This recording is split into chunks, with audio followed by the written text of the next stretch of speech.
Je voulais me regarder dans le miroir et arrêter de voir les traits de ton visage. Je voulais que tu disparaisses de chaque cellule de mon corps. J'ai mis beaucoup de temps à chercher la gomme qui t'effacerait, comme un croquis raté, une esquisse dont personne n'a besoin.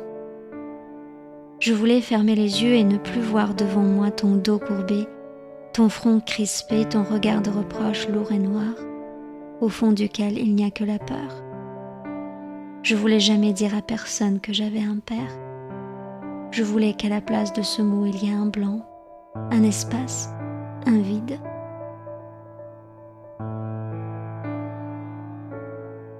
Pendant longtemps, je m'enfuyais de toi. J'élaborais un plan, je préparais mes valises, et voilà, je me suis enfuie. D'abord dans une autre ville, ensuite dans une autre région, et enfin à l'autre bout de l'océan. Je pensais que tu n'allais plus jamais revenir dans ma vie. Jamais tu ne me regarderas avec ton regard lourd. Jamais tu ne me feras de reproches. Tu ne te mettras pas à me parler de ce comment je dois vivre. Comment as-tu pu de nouveau t'incruster dans ma vie? J'ai cru avoir pu m'enfuir. Y a-t-il des filles qui ne rêvent pas de tomber amoureuses? Comme dans un conte de fées, ils vécurent longtemps et moururent le même jour. Je ne sais pas pourquoi, mais je n'ai jamais eu aucun doute. Mon prince, seul et unique au monde, m'attendait quelque part. Nous allions nous rencontrer, c'était sûr, parce que nous serions faits l'un pour l'autre, une fois et pour toute la vie. Et bien sûr, dès que je le verrai, je le reconnaîtrai tout de suite. Tout de suite, je comprendrai que c'est lui. Et lui, il comprendrait que c'est moi. Et après, tout serait comme dans un bon vieux scénario. Ils vivraient heureux et mourraient le même jour.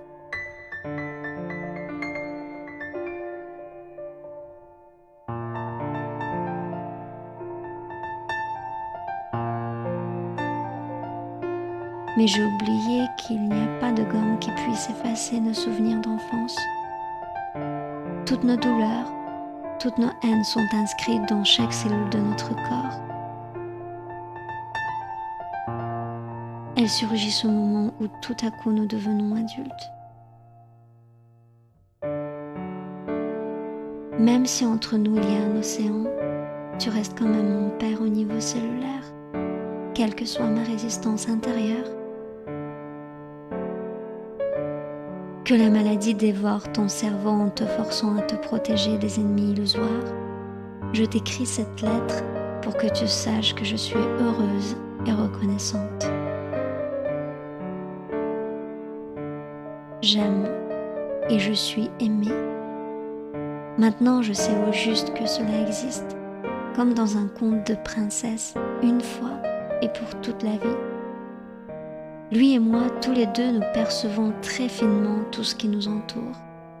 Un léger mouvement du coin des lèvres, un hochement de tête à peine perceptible, une étincelle qui apparaît dans les yeux aussi vite qu'elle disparaît, un léger souffle de vent qui se sent à peine, un murmure de sable littoral.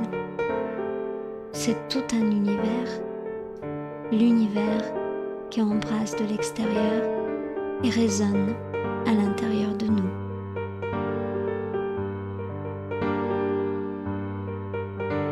Avant de le rencontrer, je ne savais pas qu'on pouvait vivre sans peur, en se faisant confiance l'un l'autre, sans chercher un piège dans chaque action d'autrui.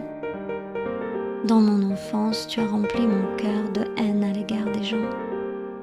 Tu m'as appris à penser que tous ceux qui nous entourent sont contre nous, que le monde est plein de pièges et de trahisons, que l'amour n'existe pas et que tout se mesure en argent. Mais à vrai dire, papa, je ne suis plus en colère contre toi. Et la raison est simple. Si tu m'avais pas offert tous ces traumatismes, je n'aurais pas rencontré celui qui les a guéris. Et même si j'ai très envie d'effacer toutes ces cicatrices dans mon cœur, je voudrais t'en remercier. Tu m'as montré la facette obscure de la vie pleine de peur, privée d'amour et d'espoir. Et maintenant, je suis sûre et certaine que je ne vais plus jamais y toucher. On peut me dire que mon amour est une histoire cliché, rose vanille, mais moi je sais que c'est un vrai amour, pur, sincère, généreux sans limite et inconditionnel. Après avoir lu ces lignes, tu déverseras sans doute sur moi tout un tas de reproches et d'insultes. Mais ça ne me touche plus du tout, parce que je t'en suis reconnaissante. Mon amour ne connaît pas de rancœur ni de reproches.